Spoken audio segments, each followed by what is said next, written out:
All right, welcome to the Thanksgiving episode, I guess, of the AFC Northcast.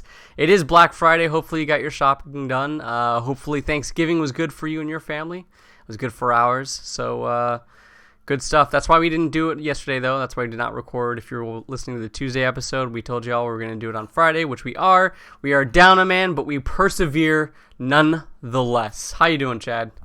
I'm doing great. Gobble gobble. How about you, Justin? Gobble gobble. Pretty awesome. We deep fried a turkey this year again, and I have to say, man, I was watching some people, talking to some people at work, and they were talking about, oh yeah, I'm not really big into turkey. It's just too dry. It's like, well, then you're cooking turkey the wrong way, man. I don't know what to tell you, but yeah, we deep fried our turkey again, and it was juicy, it was crispy, it was everything you wanted for Thanksgiving. How about you? Uh, we haven't had our main Thanksgiving dinner yet, so we made turkey Reubens. Oh, all right. Not bad, not bad. So let me ask you this. Thousand Island or Russian? Do you know the difference? First, I guess that's the first question. I thought that they were the They same. are not the same. I had to educate my wife earlier this year. She's like, yeah, I'll make some Reubens. I was like, well, we don't have any Russian dressing. She's like, yeah, we got some in the fridge. Thousand Island. And I had to lay the, not the same. They are not the All same. right. All right. Teach me something. Well, now you put me on the spot. I don't know the exact difference. I just know they're different. Oh, you clown. All right. Well, I Look, think we have both. And I think that in this particular scenario, we used Thousand Island. I don't okay. even know which one you're supposed to put on then. Russian is what you're supposed to put on it. So I really blew it. It's not a Reuben anyway with Right, turkey, right, so right. whatever. Yeah. No, I Reubens are pretty good, man. If you make them good with some nice pastrami, it's all good stuff. But Yeah. anyways, I hope that works out for you guys, man. I hope that turns out delish for you. But in the future, deep fry if you get a chance. It's fantastic. All right. Nobody's going to Thanksgiving dinner trying to think about being healthy or anything. So just deep fry the turkey. It tastes better. It stays juicier. It's just everything you want. So there you go. That's my 2 cents on that. Sounds smart. Maybe this is the only thing we agree upon this whole week. But I would say most likely. But so Thanksgiving games kind of happened yesterday.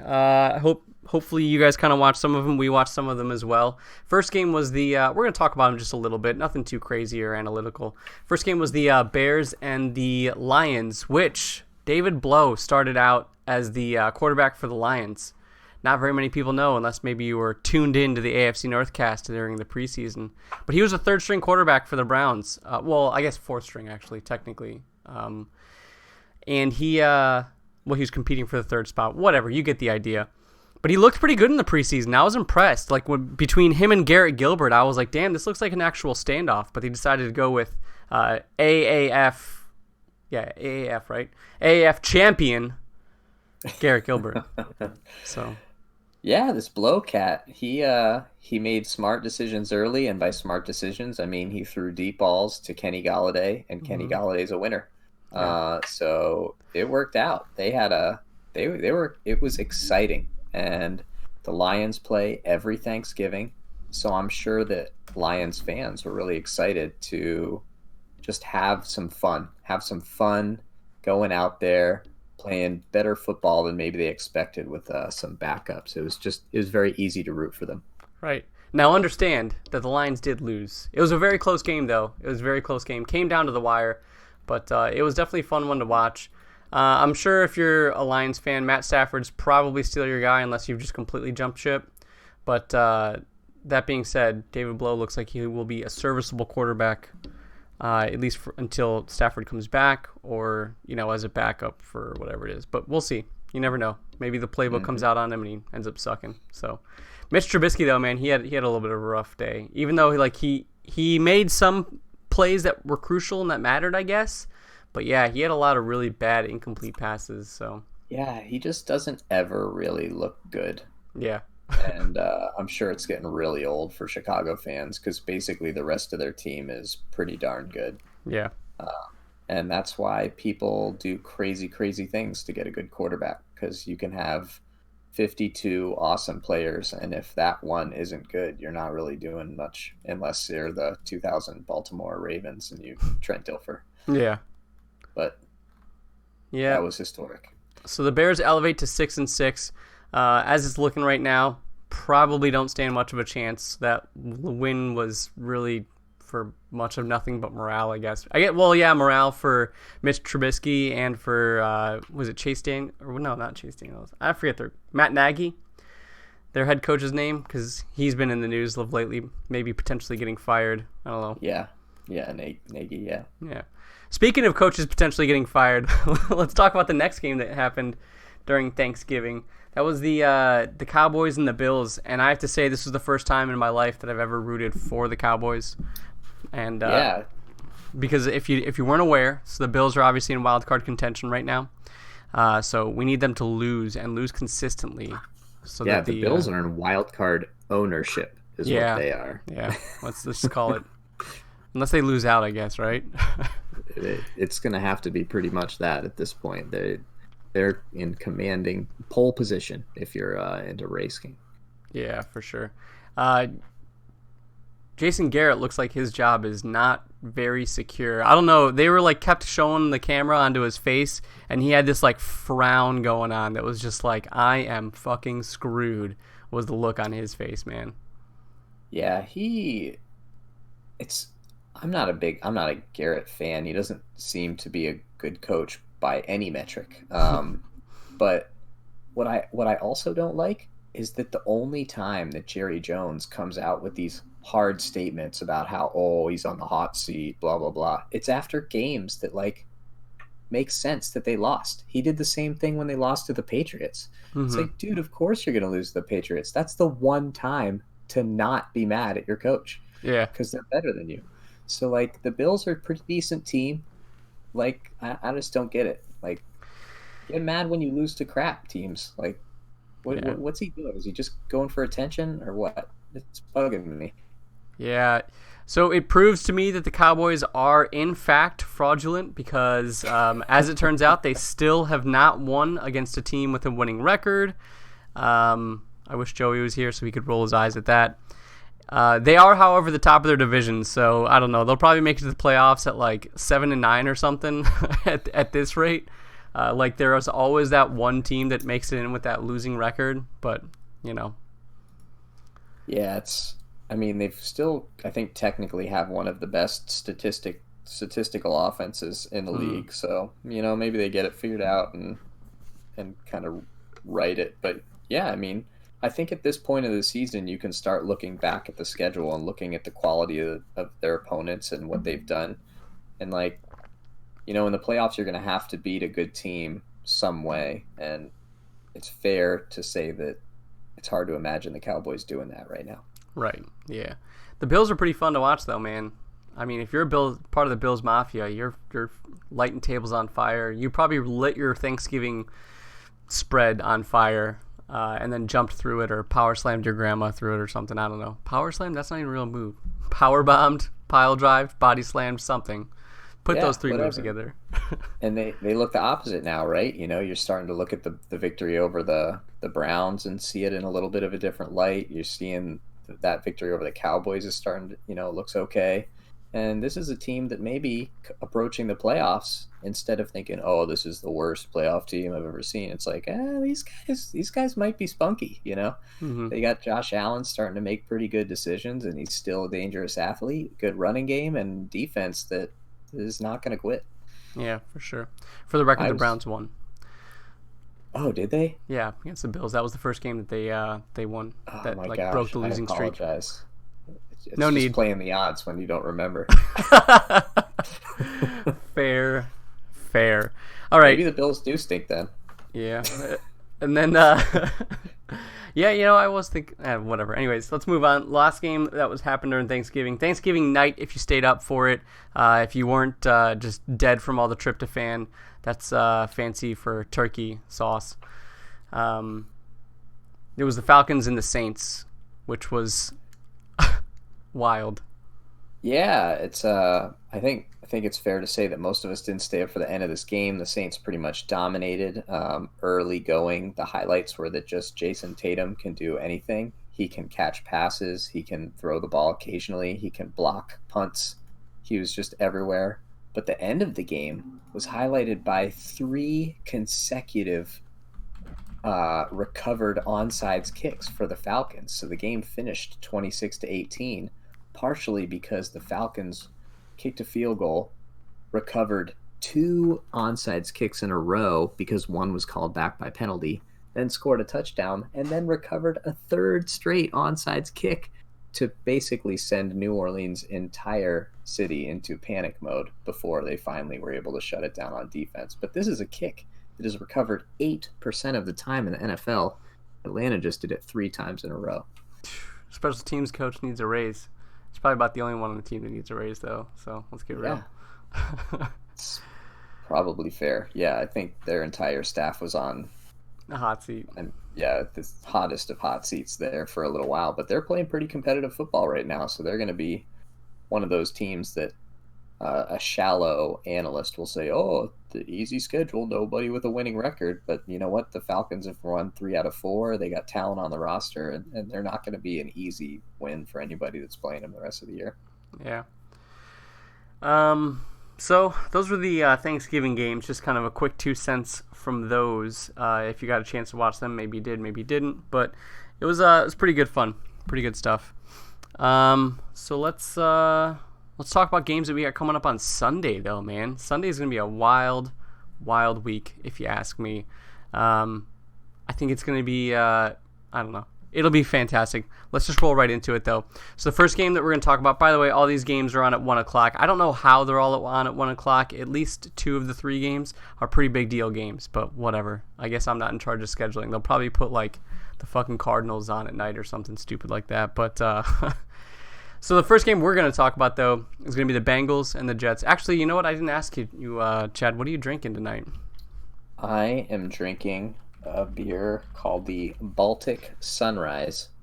It's a porter, and it's brewed with roasted coffee beans, and by locally I mean Richmond, Virginia. Hardywood is basically the founding father, if you will, of the current craft beer movement in Richmond, Virginia, which is a city I lived in prior to moving up to the cold tundra of the Northeast. Patriots territory. Yeah, Patriots territory, but not universally. There are traitors amongst us, like myself. Yeah, it's really nice. It's definitely, it's smooth, but still got that coffee kind of kick to it. So it's a nice porter for anybody that's listening from Virginia. Hardywood, you already know about them. Nice. And actually, I lied. The Sunday night and Monday games are actually going to be pretty exciting. But let's talk about the Sunday morning games. So like I said, first we're going to roll into the Bengals and the Jets. Notably, so the reason why this game is going to be exciting, at least for Bengals fans, is hopefully that guy gets off the fucking roof. But that Andy Dalton is coming back. He's coming back for this game, and I think the Bengals are all in on at least trying to win a game and not joining the Browns in the and the Lions, I guess, in the winless seasons. Well, not winless seasons, but 16 games winless seasons. There's other teams that have lost not one in a season, but not 16. Do you call this an Andy Dalton revenge game against his own team? Is that what we're talking about here? Like I guess you could, yeah. Just to like say like screw you guys, you shouldn't have taken me out. But I mean, I think he might have an idea of what they were trying to do. If anything, as far as an Andy Dalton revenge game would go, I would say that this is his way of trying to win as many games as he can down the stretch, just so that they don't get like a first round quarterback or something like that. Like they're all gone by that time. So that's his way of stuffing it to them. You know, I don't know. Which I hope doesn't happen because the Browns have to play them twice. But whatever. Yeah, I mean, even with Dalton, they're still 0-8 so far this season. So, I mean, we should probably temper our expectations. Oh no, 0-11. So. Well, the 0-8 with him as a starter. Oh, okay, yeah. Something like that, yeah. Yeah, so, I mean, I think that he'll improve the offense, and I think I was really excited until I kind of looked closer at the numbers, which I hate myself for doing, but I haven't watched a lot of Jets football this year. Because I was like, ooh, Mixon's going to have a great game, you know, because Andy Dalton's back, and they're going to be like, oh, Andy Dalton, the Red Rocket. Well, it turns out that the Jets average the lowest number of rushing yards against per game. Mm. And that's with about an average number of carries. So they're like 15th with total number of carries. So they're really not allowing a lot of rush yards. So I think the Bengals will still try and go to Mixon pretty heavy because that's what's kept them competitive the last few weeks. But and I'm not to jump the gun, but I'm picking the Bengals. I'm picking them. We can talk more about why, but I just feel it. I just feel that Red Rocket energy. He's fired up. He's got the fire in his belly. I think they're just gonna do it. I don't know if I'm gonna be able to explain it, but I think they're gonna do it. So, I everywhere I'm looking, I don't know what's going on with CJ Mosley. It's like if I look on their roster on their official site, it says that he's not out, but then I look at a couple other spots and it says that he is out, and it's just I don't really know what's going on. Maybe he'll come I back, don't maybe think he he's. doesn't. I I, don't think he's practiced for I don't think so ever. either. So But regardless, CJ Mosley would be an impactful player if he was able to play. yeah, That aside, the Jets have been playing pretty well the last couple of games. Mind you, who was it? Hold on, now I gotta look it up. I got it. They have a 3-game win streak. It's 'Cause- against the Giants, the Washington Redskin Right. Potatoes, and the Oakland Raiders consecutively, and they've scored 34 points exactly in each of those victories. Yeah, so the Raiders was the one I was gonna bring up that was the most interesting because it was to 3 or something like that, right? The Raiders didn't put up Yeah, like almost any points. yeah, they So trounced them. right. So the Jets defense has the ability to be stout, right? Obviously their offense has been kind of lacking. Sam Darnold still like has those little kind of like hot flashes and so forth. But Le'Veon Bell obviously is still going to be the tough one to beat for a Bengals defense. Yeah, if it was any other team, I would say you may not even have to worry too much about Le'Veon. They've given him a lot of carries, but he hasn't actually been like very efficient. He has a very low like yards per carry. He gets a lot of touches, but doesn't. Um, Over the win streak, Darnold's been throwing like in the high 200s and over 300 yards per game, Mm-hmm. and kind of spreading the ball around. He throws to Jamison Crowder a lot, but he also has Demarius Thomas and Robbie Anderson and Le'Veon Bell that, like, if you look at the win streak, they kind of bounce around in number of targets and yards, and it's kind of hard to prioritize your pass defense when you're looking at a team like that. And then they got this tight end who we all know the Bengals can't guard at all. Ryan Griffin, he's got 5 touchdowns this year. So I think for fantasy players out there, you can peg him for a sixth this week. Like, he is going to score against Pratt. Like, you just know it. Mm-hmm. Like, come on, Yeah. guys. Yeah, I don't know. Like, the Jets are very sneaky, and like they deserve celebration for this 3-game win streak. But it should be noted that on the game prior to the 3-game win streak, they lost to the Dolphins, which was the Dolphins' Yeah. first win of the season. Yeah. Um, the Jets are really capable of really, really sucking in a given week. But their offense is humming. It's humming right now. Like, is Sam Darnold a good quarterback? I Nobody guess knows. maybe a little. No, maybe when he Um, stops kissing strangers. But yeah, and I, sorry, go. I think as long as the Bengals are able to put up 35 points, then they might be okay. No. I think something that's notable for the Jets is that even in the beginning of the season when we kind of looked at them for playing against our teams, well, specifically for the Browns, the place that they struggle the most is their offensive line, right? The Jets' offensive line is god-awful. So Sam Darnold's talent, it makes it even much more difficult to assess with the struggles that they have at that spot. So in these last 3 games, they went against teams that don't really have much of an established pass rush. So the Bengals defense isn't very good, but they do have an established and efficient, well, the ability to be an efficient, effective pass rush.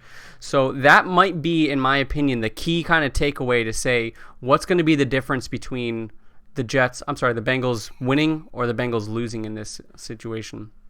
Yeah, that's a good point, and one that I didn't note, but I like it.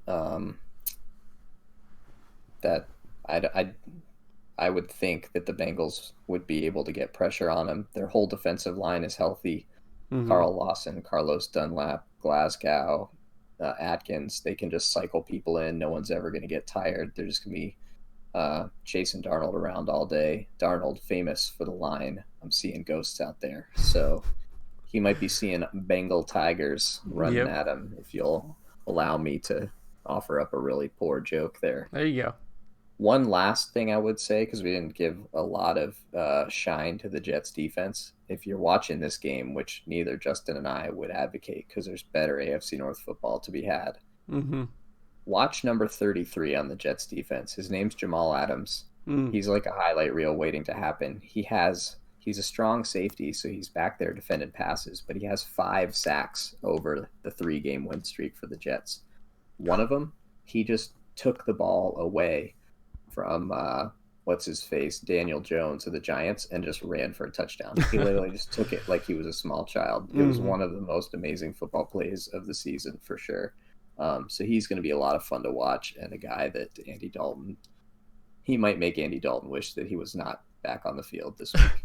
It's definitely possible. He's a game breaker. I mean, the Bengals do have a pretty weak offensive line themselves, so that's definitely something to be noted. It's tough. So I'll tell you that I actually have the Jets picked in this one, but the more we're talking about this, the more I'm like starting to maybe convince myself that the Bengals might have a shot here. But I'm going to stick to my guns. I'm going to stick with the Jets. I like the fact that they're on a win streak. I think it's good for morale. Or, when morale is high, you kind of have that advantage over a team that's morale is obviously very low. Andy Dalton has a lot at stake. I guess a lot to prove in this game going forward. But, I don't know. I'm going to stick with my original gut and stick to the guns on this one. I like it because I'm going to do the same. And the more I looked at this game, the less convinced I am the Bengals are going to win. So basically, between the two of us, we'll pick the opposite team and not have any idea because they're both pretty bad at football. Yeah. Awesome. Well, let's do it. Let's move on. Revenge game. Number 2. Here we go. AFC North, Browns and Steelers. Round 2. Fight. Who's going to come up with the finisher? That's the question.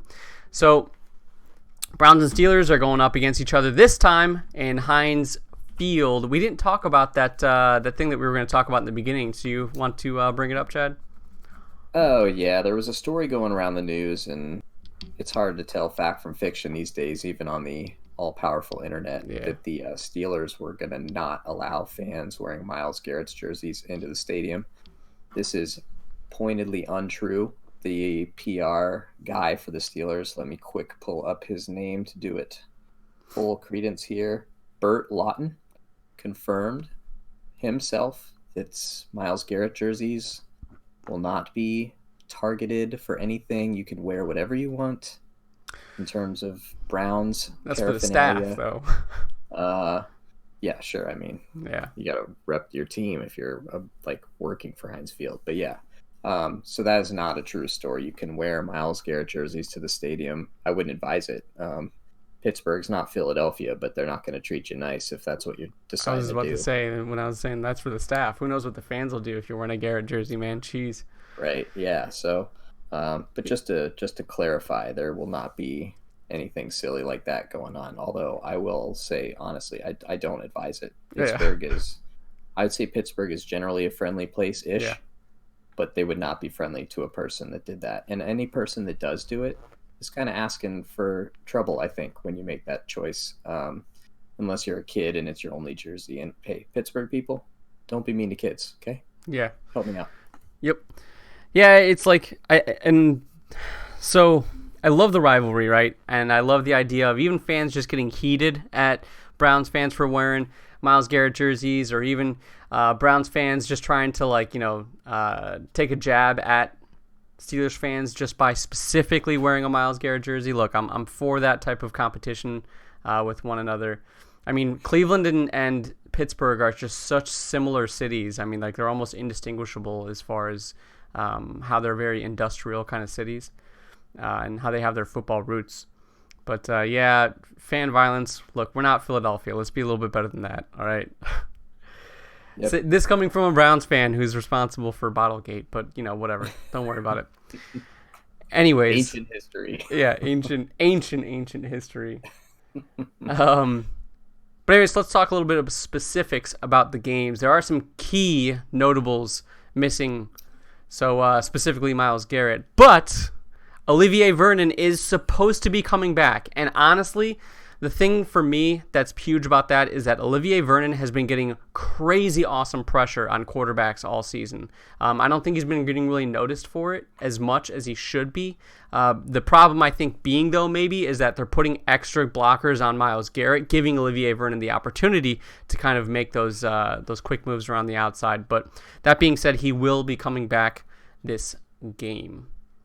Well, he's supposed to be coming back. Has he been practicing? I think he was limited participant in practice is what it said. Right. Yes, limited participant in practice. So hopefully he's... But on the other side, Greg Robinson, the left tackle for right now, is... It says he did not participate, and he's listed as questionable from a concussion. So Justin McCray might be filling in for him, who, if you don't remember, played during the Patriots game. He also played a bit against Miami, which isn't really much to say, I guess. But I think it's important to notice that that's definitely going to be somewhere that somebody like Bud Dupree is going to be able to take advantage of that. That super aggressive pass rush might be able to eat. Yeah, I mean, in almost any scenario, based on the productivity of the Steelers front, I almost don't care who's playing and who isn't. Like, I expect those guys to create pressure. Bud Dupree has been weird. He's having this breakout season. He seems to be getting better as the season goes along. But there were podcasts earlier this year where I made jokes about Bud Dupree going against backup tackles, and he didn't have huge statistical games. So while I'm tempted to say that he's got a distinct advantage here, I think what I'm more confident in is that not that he would be so strong in the pass rush is the run game. The Browns do like to run to that left side a bit, and Bud Dupree has been just lights out in the run game this year. So we did a good job against Nick Chubb last time, and that should help the Steelers in that run this time because Bud Dupree's he's been doing a really good job there. Kareem Hunt was not back yet, if I'm correct. No, he was. He was? He had never mind. Like 6 catches that were all for first downs. It was really sad. Couldn't remember.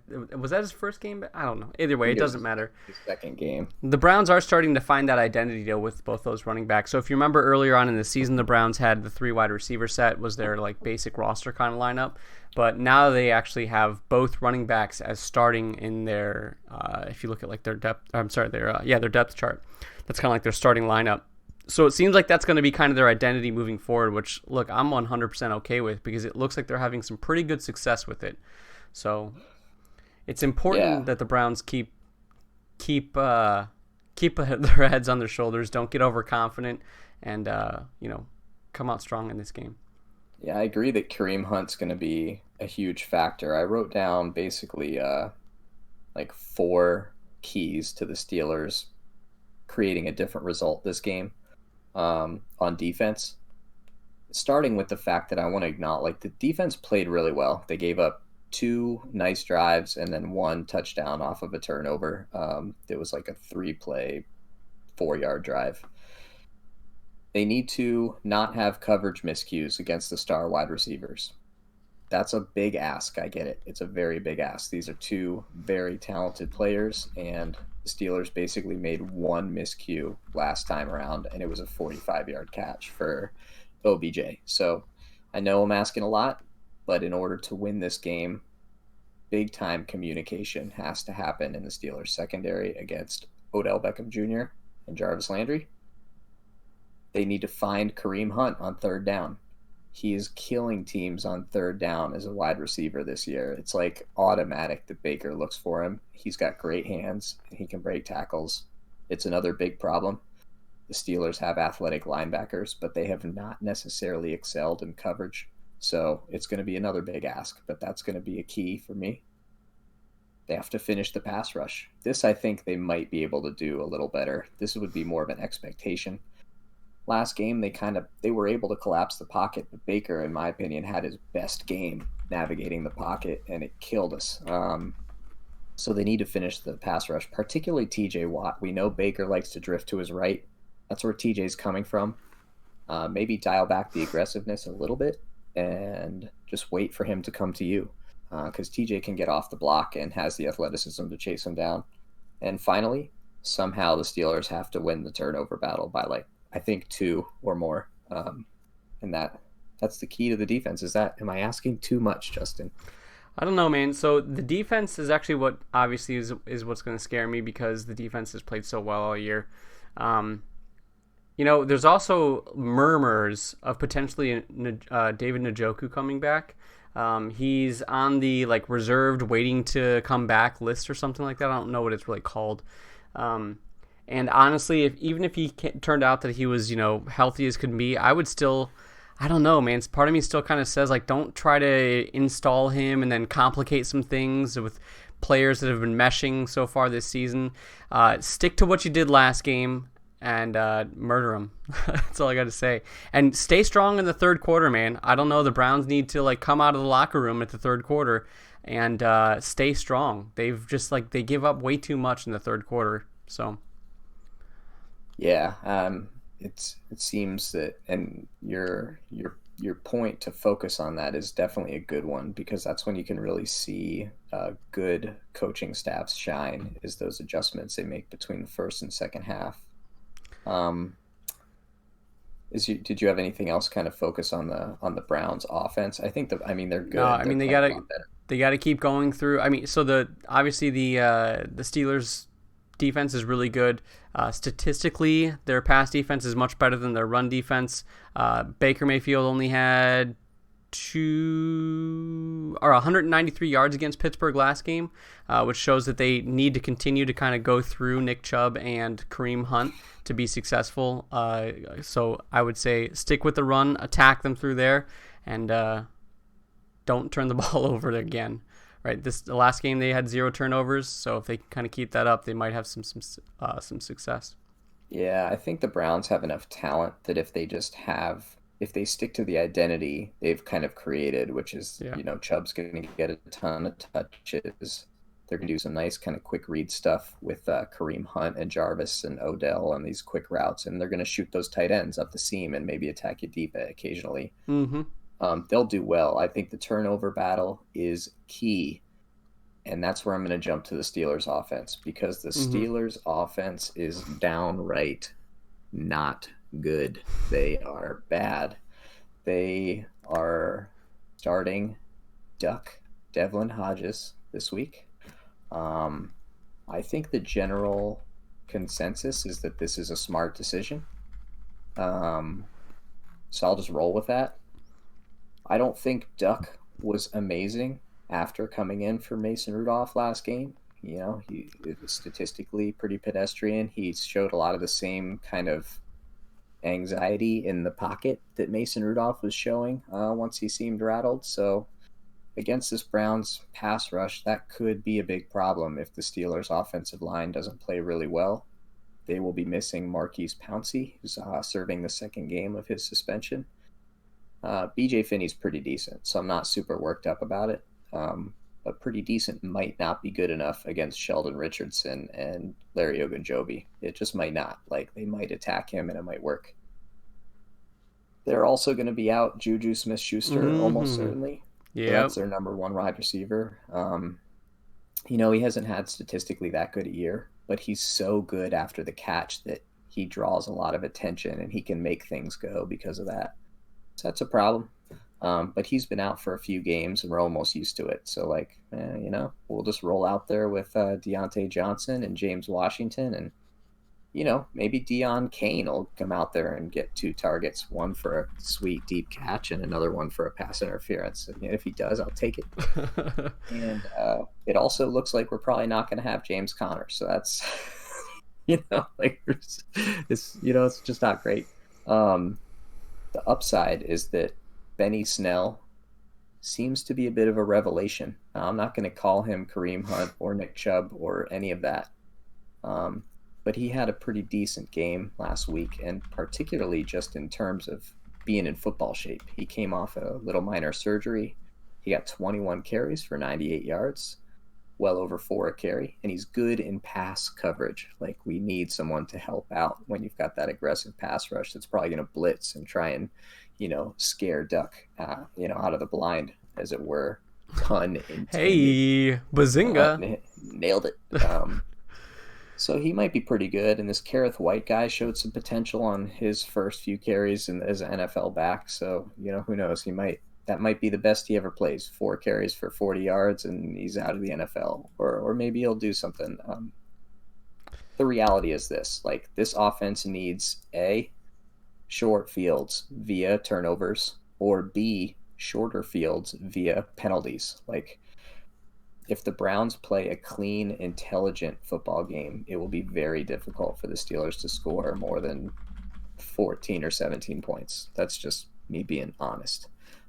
So I hope they, descend into madness and continue to shoot themselves in the feet and ruin their own season so that my team can continue on. Yeah, so the Browns versus the Dolphins had only 70 yards in penalties, which is not good, but it's not crazy comparatively to how they've done so far this season. And actually the Browns had a lot of calls kind of go their way against the Dolphins. I'm the kind of guy that when I'm sitting on the couch, I can be like, that was definitely, XYZ against the Browns. But hey, man, I'll take it. They didn't call it. It is what it is. I guess because I'm so sick and tired of seeing some bullshit penalties against my team. So it's just like, hey, man, it's going to swing one way or the other. So, yeah, I think if the Browns can clean it up, I mean, again, even coming off of the game against the Dolphins where they only had 7 penalties total, which is not a lot, they probably should have had more. Let's just put it that way. So they need to stay clean. But, yeah, as far as the Steelers go, man, Deontay Johnson, Justin Hunter, Benny Snell, like those are your like threats. Devlin Hodges, so I'm sorry, not Justin Hunter, James Washington rather. Yeah. So, man, I hope the defense is able to be opportunistic on this. The wild card really is Devlin Hodges when it comes down to it, right? You have these rookies that come in. So we talked about Blow a little bit earlier on in the podcast for the Lions. You have these like rookies come in that have a little bit of confidence maybe, and defenses don't really know how to scheme against them yet. They don't know their tendencies, so they have a couple of games where they look really good and they blow up, and then all of a sudden they kind of fizzle out, right? Kyle Allen's in like one of those that kind of happened with this season. Gardner Minshew, right, had a couple of games, and I mean he fizzled out for like one game I think, and then they just went right to Nick Foles. But either way, right, so I don't want this to be one of those games that looks like that good film for Devlin Hodges because the Browns don't really know how to scheme against him just quite yet. Yeah, and, we've talked about him a little. The kid came out of a small school. He was undrafted. He wasn't supposed to make the team, and he didn't initially, even though he basically had like a historic preseason. He will sling it down the field if they let him. And it could go for, for good or bad. If you let James Washington cruise around the middle of the field and, he'll throw it to him. And then James Washington will try and go after the catch. But also the game that we first saw Devlin Hodges was the Ravens game. And one of his first plays was rolling out of the pocket and trying to sling it across his body. And that was Earl Thomas Central. And that interception got called back on a penalty. Thank Lord Jesus. But it could be either way with this guy. I think Steelers fans are excited. He's kind of a fun story. That excitement could end so fast. Although the Steelers, honestly, like they turn the ball over on their first drive like every time. They really, it's actually like amazing how few points this team scores and how many points they get down by and still win. They get scored like 14 points on in the first quarter, and then they win like 17-14. It's how it works. Mm-hmm. It's really tense. It's tense on my heart muscles, Justin, and it would be really cool for the defense and for everybody if at the very least this game didn't start out with the Steelers giving away a touchdown early. They just can't afford. They really can't afford to against a team that's any good. And the Browns actually seem like they might be headed in the right direction right now. Yeah. Browns need to get ahead, stay ahead. And if you can't get ahead, give ahead. I don't know. There's some weird, funny saying with that. I don't fucking know. Joey knows it. Anyways, yeah, so the Browns defense relatively healthy. I guess as healthy as they could be going into this game. So like I said, Olivier Vernon probably coming back. You still got all your corners. Still a little thin at safety, but I'm hoping that, Greedy and Terrence Mitchell and Denzel Ward and what's the name? Demarius Randall, like those guys are going to be able to, get it done. Get the job done. Joe Schobert still having a Pro Bowl season, so hopefully he'll kind of make his case this game, even though I know it's against the brutally injured Pittsburgh Steelers, but whatever. Hey, I mean, it's a big game. Like, honestly, whichever team loses this game is going to have their playoff chances go down from small to like none. Minuscule.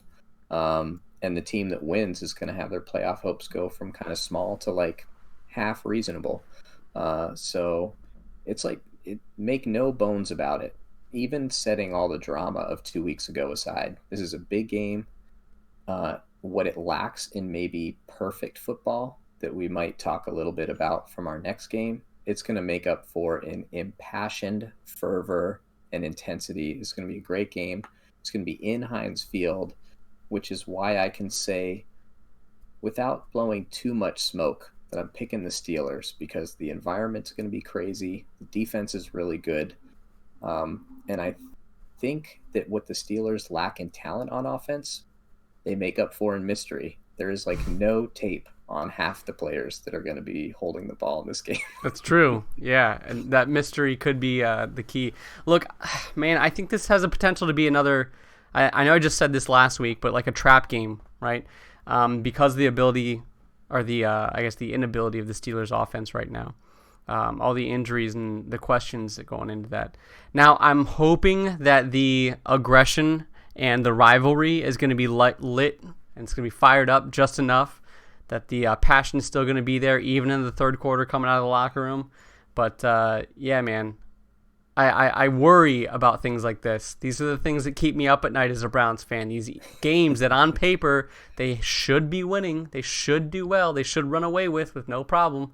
And somehow it's either close or lose, So, but I think it's pretty unquestionable who's picking who for this. As far as being at home, something I'd like to note, Cleveland, not very far away, all right? You could have a lot of Cleveland fans that are impassioned, empowered. They want this rivalry to be ignited, whereas you don't have a lot of Steelers fans coming to Cleveland because they're like, we're playing the Browns, right? You could have Cleveland fans moving over and coming to ruin some Steelers games. So I don't know. It could be fun. Look out for some brown and orange in the stands, man. I think that'll be exciting. I think it'll be surprising, to say the least. It's true. I think the Steelers have a pretty strong record in terms of fan attendance. But if there was a team and a time that they were able to be invaded, I would say that this would be one of them. The invasion. I don't like saying that out loud, so I'm not going to say any more about it. All right. Well, let's move on then. Let's talk about the final game, which I think we kind of agree is definitely a marquee game. Like I had said last podcast, I talked to Joey through text messages and said, like, maybe Super Bowl preview, ? I don't know. The 49ers are looking really fucking good, and obviously the Ravens are... Well, they're continuing to just make football teams look like fucking JV. It's crazy. I feel like, during the preseason we talked about it. Where was the core?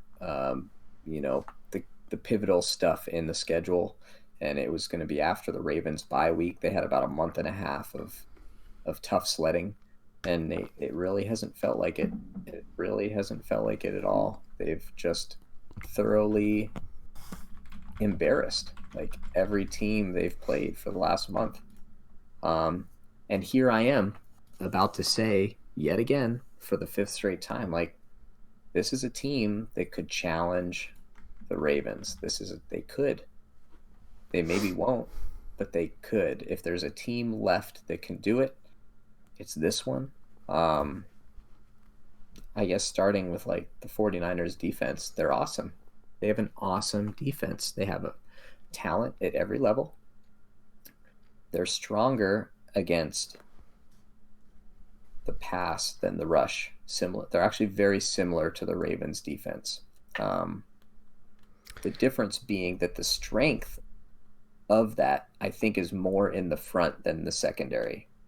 They're statistically kind of similar and equal, but the 49ers have a crazy pass rush. Now, I get what you're probably thinking. That's perfect because nobody can pass rush Lamar. And that might be true. They might make the 49ers defense look bad because nobody can tackle Lamar. But they're very good at tackling everybody else. So they're probably going to feel like they have a chance of tackling Lamar, or at least making him have uncomfortable pockets. I don't know. Something that I heard about the 49ers defensive line is what they've been doing for the last couple of games, or maybe for the beginning of the season, I don't know. But is that they basically attack you the same way every single time for like the entirety of the first quarter, and just like slowly kind of chip away at you and find those little weaknesses, and then like once they see it, they're like, I got it, and they just fucking jam right into it wherever that need be. So maybe that weakness this week will be against the center position, right? But they did, you said, make some signings, the Ravens did? Yeah, so it shouldn't be a factor in terms of play time. After, I believe, Matt Skura got hurt, they brought in an undrafted player named Patrick McCarry. He's still going to be the starter. They did make a signing in case, the worst should happen and he gets hurt. And the guy they signed is named Jake Brendel. He's been in the league for like 3 years, and he was on the Broncos in training camp. He was released, and he wasn't picked up by anybody after that. But Patrick McCarry is going to be the guy that's, unless he gives up like 4 sacks or something in the first quarter, like it's going to be him. It's just a matter of if he's able to gel with the other guys. The other guys, yeah. So, you were saying that maybe the 49ers are the team that's going to be able to dethrone the Ravens offense, but I'm actually looking at it from the other way. I'm actually saying maybe the Ravens are the team that can dethrone the 49ers. What are they, 10-1 right now? And here's why. So the majority of the 49ers offense runs through, their run game, right? The Ravens, actually, I just looked this up, and I'm actually surprised by this, but the Ravens have the 3rd best rush defense in the NFL right now. Kind of surprised by that. I don't know. So I would look at their carries. Maybe it's that. Because they're winning by 25 points in the second quarter. Yeah. Yeah, maybe that has something to do with it. But, so, I don't know. Here's the thing. The unpredictability of the Ravens offense, I think, is what's going to cause so much trouble, right? So the 49ers lost to the Seahawks earlier this year. And what's another characteristic that the Seahawks kind of share with the Ravens this year? It's definitely not mobility of the quarterback, because as much as Russell Wilson has the capability to be mobile, he is not he's definitely not the Lamar Jackson that we've seen this year. But the unpredictability of that offense, right? The Seahawks, whether or not, Russell Wilson is going to hand the ball off, make a touchdown down the field. He has the ability to run. We haven't seen crazy too much of it this year. Obviously, he still does it from time to time, but it hasn't been like his staple this year is what I guess I would say. So with Lamar Jackson, though, right, he has those options, right? He's got Mark Ingram, he's got himself, and he has the ability to still pass it downfield, whether it be tight ends or wide receivers, right? So I think the unpredictability of the offense is what's going to be so key to the Ravens being able to beat out the 49ers defense. As far as the 49ers offense goes, and that just Shanahan plan, right, that, like, for me at least, it feels really hard to pick against them. Yeah, I don't know, man. I think that if, like we've seen, if the Ravens can kind of get ahead, stay ahead, and, stomp on their throats, like you were saying, they're going to have to rely on Garoppolo to make all these passes and, shoot it downfield. And I'm just not super confident in Garoppolo's ability to kind of do that and keep that going for an entire game. Yeah, I mean, if the 49ers get way behind, I agree. It's a huge problem. And I think the Ravens have the advantage that way, because even when they're down by 2 scores in the end of the third quarter, we talked about it. They can do a 2-minute drive where they run the ball like almost every play. Yeah. So they don't really ever have to change their offense. um, which is a pretty significant advantage when your offense is already really good, that you don't actually have to change it for anything, as long as it's still working. I think it's pretty unlikely that the 49ers defense is good enough to stop them. They're going to score, I mean, basically like 24 to 28 points, like on their worst day. Um, but the 49ers offense is also really good, and similar again to the Ravens. It's built on a really creative rushing attack that can rip off big chunks. So like you can run on 1st and 15 and like get the first down.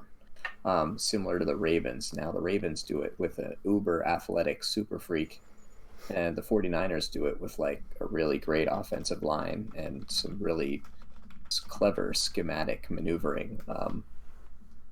But it's funny like how many similarities they have. The tight ends on both of these teams lead the team in catches, and it's like 52 and 50. And the yardages are like 15 apart too, between Mark Andrews and George Kittle. Like the way that they do things and move the ball through like the running game and then the intermediate passing game, it's just like very similar. And then they have these kind of like fast wide receivers that, like, if you're not minding your P's and Q's, they'll beat you deep, but they don't really depend on it. And for San Francisco, that's Emmanuel Sanders. And for the Ravens, obviously, it's Hollywood Brown. So it's interesting. And, I think I said this about Houston. Like, this offense has the ability to keep up. Now, Houston made me look like an idiot. Are the 49ers going to do that? I don't know. Like, they've had some injuries on the offensive line. They've always have at least 2 injured running backs, but the third one always seems to be fine. So I didn't even look to see which 49ers running back's playing. I'm assuming it's Tevin Coleman. He's good. They're all good. It doesn't matter. It's in Baltimore. The Ravens have the advantage. I think they're playing better right now, and I think they're just like a little bit better at everything. But it's like fun. This is a fun game because these are the two teams that have played the best football this year. Yeah, for sure. In total. So interestingly enough, on Yahoo Pick'em, and this is just based off of people's Pick'em percentages or whatever it is. Baltimore is favored 74% to 26%. So that's kind of interesting to me. I did not expect that big of a disparity between the two of them. So Baltimore 74, San Francisco 26. I say I have to agree with that. So I'm going to pick the Ravens in this one. It's a shame that it's on at the same time as the Browns and the Steelers, because this is a game that I think I would really like to not know what the score is and then watch the outcome kind of as it happens. But yeah, I'm with you both in enthusiasm for the game and result. I think it's just at this point foolishness to pick against the Ravens. They haven't even played a competitive game in like a month, and they've been playing good teams. So any rational case for them losing basically involves the fact that you just acknowledge that you're just totally guessing. Like, they have to just stop playing so perfect just eventually. Like, well, Shanahan, or something like that, like intangible things. I would expect this game to be competitive. I think either team can get down by a couple scores and not have to totally upset their game plan. So hopefully it's competitive. I mean, I think we'll all, we'll kind of support the Ravens as representatives of our division if we have to. But it would be nice to see Joey just have to come off his high horse off his throne, and we could finally put the Lamar Jackson Bowl to bed on Player of the Week. What would also be nice is watching the Ravens just lose out the rest of the season, and the Browns and the Steelers fighting for first place spot. Well, it wouldn't be much of a fight, but still. I did pick 10-6, so I think technically it's still possible, right? Yeah, the technically. Ravens, I think, have 9 wins right now. Yeah, they're like 9-3 or something. There you go. Or 9-2. So yeah. So we will see. That's going to be a powerhouse of a game, man. It'll be exciting. Again, I'm super disappointed that it's happening at the same time as the Browns and Steelers game, and even as the Jets and the Bengals. I think that's almost like a mirror match right now, even though the Jets have a couple of wins ahead of them. I think all three of these games are actually kind of exciting this week. But yeah, kind of three teams in similar places. Yeah. I will say that one thing that could tip the scales in the Ravens' favor, if you don't already believe they are, is Michael Pierce, who's missed the last few games. He's kind of like one of the Ravens' interior defensive linemen. He's probably their best run-stopping player. He's been practicing this week, and he practiced a little last week and still missed the game, but it looks like he's trending towards playing, which I think would make Joey a very happy little guy to see him on the field against this rushing attack of the San Francisco 49ers. Yeah. Well, while we're watching the Browns and the Steelers beat the dog shit out of each other, hopefully, we'll just have to kind of get a guess of what's going on in those games based on what kind of text messages we're getting from Joey. Or the lack of text messages from Joey, to be more specific. that would be it. If it's close, that'd be the indicator. We probably won't be hearing much chirping. Yeah. So, but that's the games this week, man.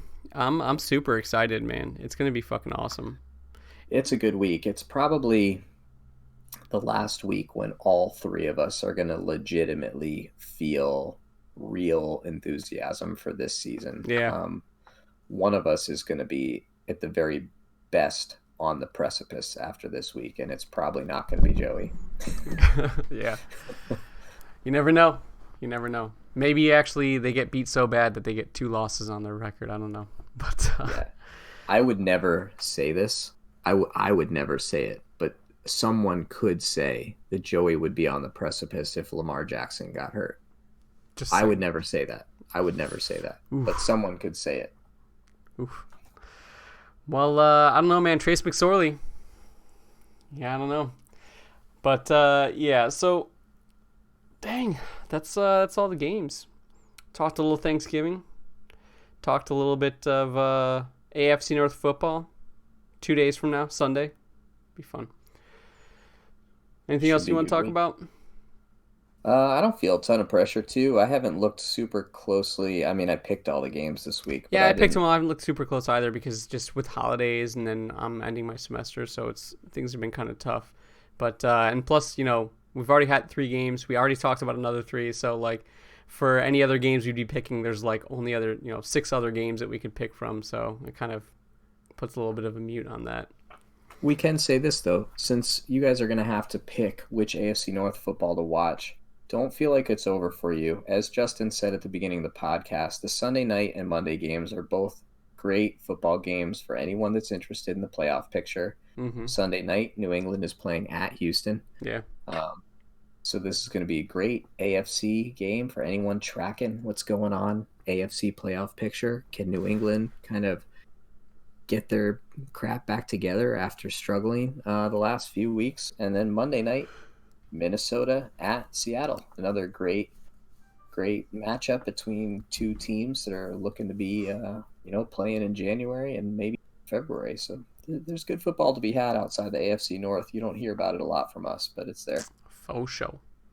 Well, thanks for sticking by, I guess. Thanks for sticking around. Thanks for hanging out. Hopefully your Thanksgiving was eventful. Had some good turkey, some good pumpkin pie, mashed potatoes. Whatever is your staple. Green bean casserole, that's something we have a lot, man. I love that shit. But everybody's got a side. You got to have your side. Yeah, for sure. But all right, yeah, hopefully it was good, man. And thanks for hanging out. See you guys on Tuesday. So Tuesday, 9:30 p.m. Eastern. As always, we're going to be doing our review podcast. So it'll Joey should be back for that one, I believe. So it'll be the 3 of us again, the 3 amigos, if you will.